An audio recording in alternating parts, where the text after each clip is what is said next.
Hello everyone, I welcome to all of in this class. आज मैं यहाँ पे सेशन 10 को डिस्कस करने जा रहा हूँ, जिसमें कि मैं ओरिजिन्स एंड रिलेटेड वर्ड को डिस्कस करूँगा। अच्छा, सिमिलर टाइप के सेशंस आप ऑलरेडी पहले भी देख चुके हैं। अच्छा, इसके बारे में आपको मैं एक बार क्लैरिफिकेशन देता हूँ कि ये चीज़ें होती क्या हैं। देखिए, मैं यहाँ पे लेसन 3, ओके, 4 और 5 जो कि अभी हमारा कॉन्टिन्यूशन वे में, इसको मैं लेकर के चल रहा हूँ। सेशन 3 में मैंने 1 2 3 यहाँ पे 3 सेशन लिए थे।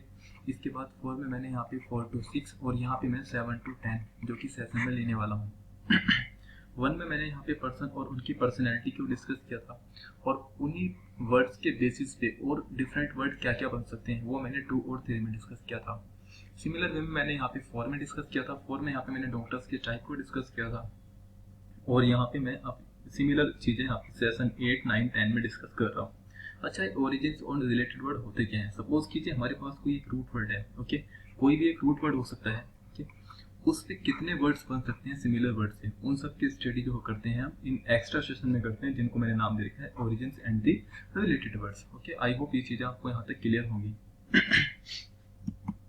तो चलिए इसी सीक्वेंस में देखते हैं। सबसे पहले जो हमारे पास वर्ड है वो है सर हमारे पास ग्राफीन। ग्राफीन क्या है सर? ये एक रूट वर्ड है जो कि ग्रीक से लिया गया है।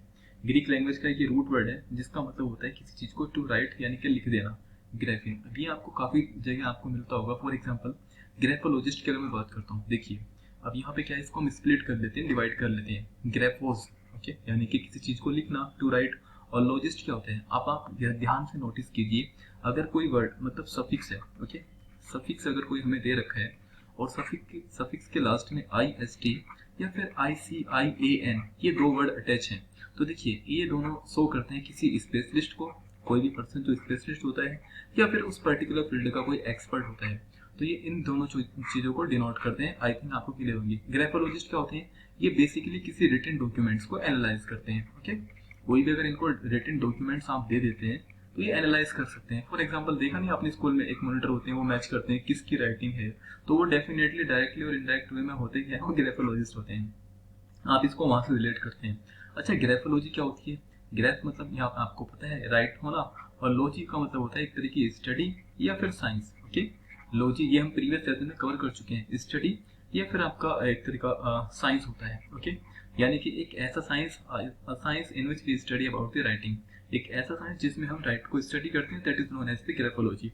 अच्छा, एडजेक्टिव फॉर्म क्या होती है सर? वो होती है ग्राफोलॉजिकल। अब एक चीज को आप यहाँ पे नोट करेंगे, अगर सफिक्स में ए एल ऐड है ना किसी वर्ड के, तो वो बेसिकली इंडिकेट करता है किस चीज को, जनरली सेंस में क्या होता है, वो इंडिकेट करता है एडजेक्टिव को।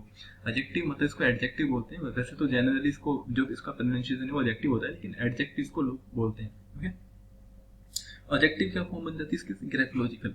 नेक्स्ट हम देखते हैं यहाँ पे जो इसका नेक्स्ट वर्ड है सर, वो बनता है किरोग्राफर। अच्छा, किरो का मतलब क्या होता है? प्रीवियस सेशन में मैंने इसको कवर किया है सर। किरो का मीन्स होता है यहाँ पे हैंड, और ग्राफर का मतलब तो ये राइट से मिल करके बना है। अच्छा, किरोग्राफर क्या होता है?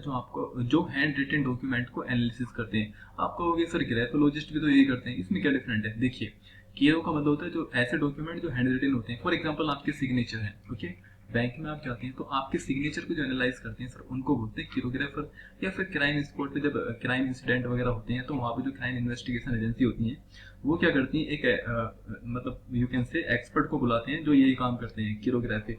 कोई अगर सिग्नेचर रिटन डॉक्यूमेंट मिलता है तो उसी को मैच करते हैं। तो आप समझ गए होंगे किरोग्राफर का यहाँ पे क्या मतलब है। ओके, नेक्स्ट यहाँ पे एक वर्ड मिलता है हमें, कैलीग्राफी। अच्छा, कैली को अगर मैं तोड़ देता हूँ, स्प्लिट कर देता हूँ, सर कैली मिलकर के बना है कैलोस से। ओके, कैलोस का मीन्स यहाँ पे होता है ब्यूटीफुल, यानी कि काफी अच्छा।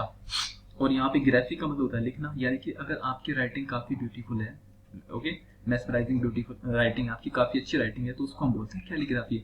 वहीं पे इसका अपोजिट जो हमें मिलता है एंटोनिम्स, वो सर होता है कैकोग्राफी। कैको का मतलब यहाँ पे होता है बैड।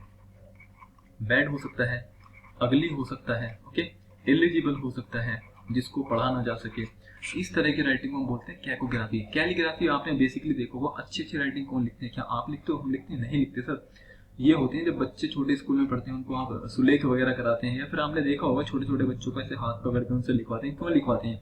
क्योंकि वो अच्छा लिखाना चाहते हैं। और ये सब चीजें किसका पार्ट होती है? बच्चों के लिए किसका पार्ट होता है सर? ये होता है कैलीग्राफी का। तो यानी कि बच्चे जो स्कूल में सीखते हैं प्राइमरी लेवल पे सर, वो क्या करते हैं? कैलीग्राफी को सीखते हैं।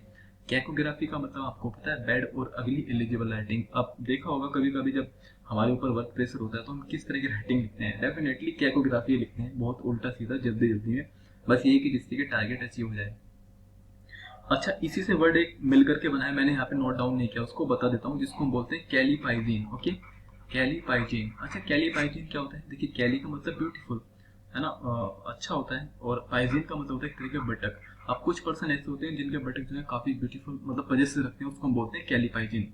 सिर्फ रिलेट करने के लिए, आपको किसी अदर वे में इसको रिलेट ना करें। ओके, नेक्स्ट यहाँ पे मेरे पास इसी ग्राफ से लेकर के और भी वर्ड्स हैं जो बन सकते हैं। ओके, हम इसको यहाँ पे देखेंगे वन बाय वन। 1 सेकेंड। जैसे कि यहाँ पे कार्डियोग्राफ। अच्छा, कार्डियो जो है रूट वर्ड है इसका कार्डिया। कार्डिया का मीनिंग यहाँ पे क्या होता है? एक तरह का हर्ट होता है। और ग्राफ का मतलब क्या होता है? फॉर एग्जांपल, जब इको वगैरह की जाती है हर्ट की, तो क्या होता है? एक कार्डियोग्राम इंस्ट्रूमेंट होता है, और वो एक रिटन पेपर को प्रोड्यूस करता है। उस पेपर को हम बोलते हैं कार्डियोग्राफ, जहाँ पे पल्स का रिकॉर्ड वगैरह लिखा होता है। कार्डिया का मतलब यहाँ पे हर्ट और पल्स भी होता है, पल्स किस तरह से चल रही है उन सबका जो रिकॉर्ड होता है उसको हम बोलते हैं कार्डियोग्राफ। सिमिलर यहाँ पे होता है फोटोग्राफ। फोटोग्राफ में होता क्या है? यहाँ पे रिटन बाय लाइट। फोनोग्राफ में क्या होता है? फोनो का मीन्स यहाँ पे होता है एक साउंड, साउंड प्रोड्यूस जब होता है उसको जिस पेपर पे पर्टिकुलर ग्राफ पे उसको नोट करते हैं, तो उस सिमिलर वे को बोलते हैं हम फोनोग्राफ। टेलीग्राफ आपने देखा होगा क्या होता है? Distant writer. अब डिस्टेंट राइटर क्या होता है? आपने पहले देखा होगा यहाँ पे एक दो पर्सन होते थे, बीच में एक वायर होती थी। ओके, यहाँ पे क्या होते थे? स्पीकर, और यहाँ पे होते थे लिसनर।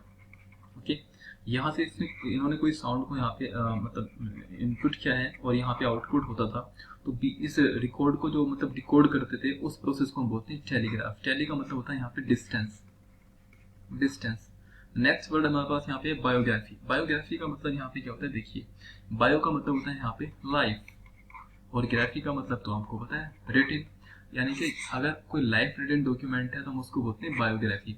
और इसी के सिमिलर एक वर्ड होता है जो इससे मिल करके बनता है, उसको हम बोलते हैं ऑटोग्राफी।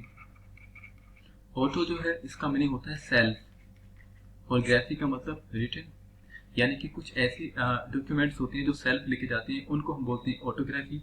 और कुछ ऐसे होते हैं जो लाइव डॉक्यूमेंट कुछ अपने आप ना लिख करके कुछ और लिखते हैं, कोई और लिखते हैं, उसको हम बोलते हैं बायोग्राफी।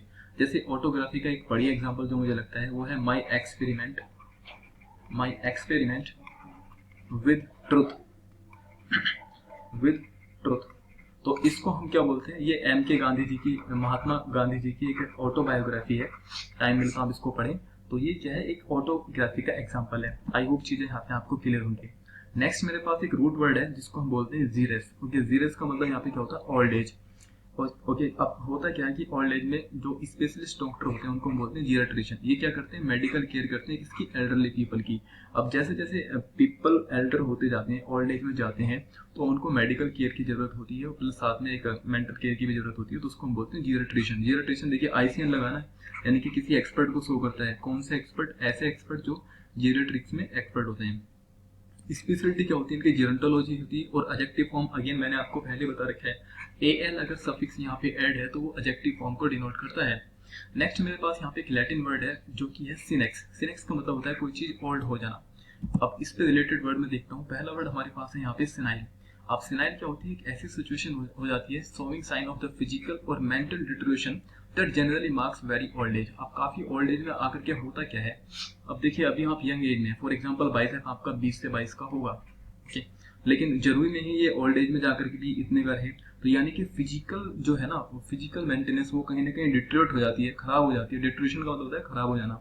और मेंटल, अभी आप काफी यू कैन से काफी सारे वर्ड वोकैब पावर यूज कर सकते हैं, याद कर सकते हैं, लेकिन जरूरी नहीं है कि ओल्ड एज में जाकर के वो चीजें कंटिन्यू रहें। ओल्ड एज में चीजें जैसे कि भूलने की प्रॉब्लम होनी शुरू हो जाती है, तो वो सब चीजें सिचुएशन होती हैं। तो यानी कि वहां पे सिनेलिटी आनी शुरू हो जाती है। इसके नाउन फॉर्म क्या होती है?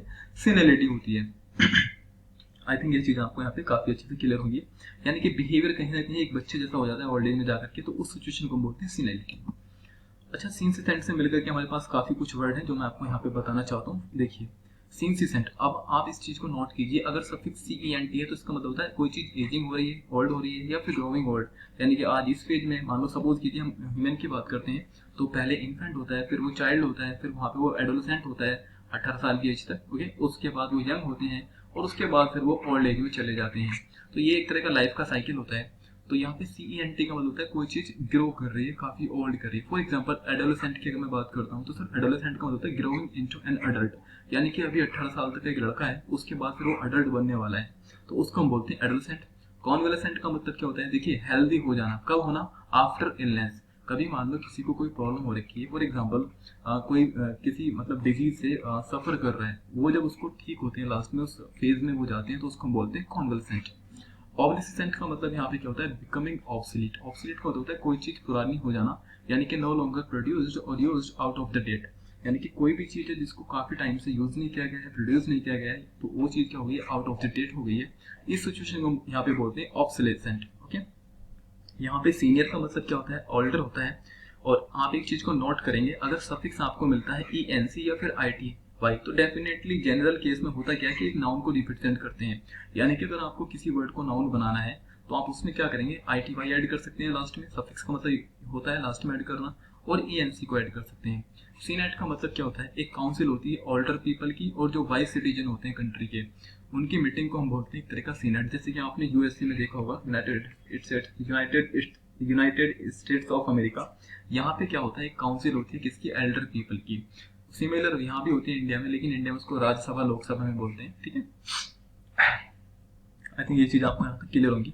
अब कुछ एक्सरसाइज कर लेते हैं, चलिए अटेम्प्ट करते हैं एक्सरसाइज को, देखते हैं आपने कितना सीखा है। आपको करना है क्या, इसको पॉज करना है, स्क्रीनशॉट लेना और आप खुद से अटेम्प्ट कीजिए एक बार। चलो स्टार्ट करते हैं। ग्राफोलॉजी का मतलब क्या होता है, ग्राफ मतलब आपको पता है, लॉजी यानी कि साइंस स्टडी की बात करते हैं यहाँ पे, तो हैंड राइटिंग, यहाँ पे इसका आंसर 5 हो जाएगा। कैलीग्राफिक यानी कि कैली मीन्स अच्छी, और ग्राफी मीन्स तो आपको पता है राइटिंग, यानी कि एक अच्छी राइटिंग जो होती है उसको आप यहाँ पे बोलते हैं ब्यूटीफुल राइटिंग, हैंड राइटिंग। आपको लिखने कैसे आंसर यहाँ पे लिखने हैं 1, 5, ओके, B 7, इस तरह से आपको कमेंट सेक्शन में आंसर लिखे हैं, ऐसे मैं उम्मीद करता हूँ। कैलीपाइजिन मैंने आपको बताया, सजेस्ट अ ब्यूटीफुल बटक, ओके, तो इसका आंसर C का यहाँ पे 1 हो जाएगा। कैकोग्राफी काफी बैड राइटिंग जो होती है, अगली राइटिंग, तो सर इसको बोलते हैं यहाँ पे 6, तो ये आपका D का यहाँ पे 6 होने वाला है। जेरोंटोलॉजी आपको पता है स्टडी होती है किसकी, particular science and the social and the economic problem of the old age, तो यहाँ पे E डिनोट करता है यहाँ पे 2 के लिए।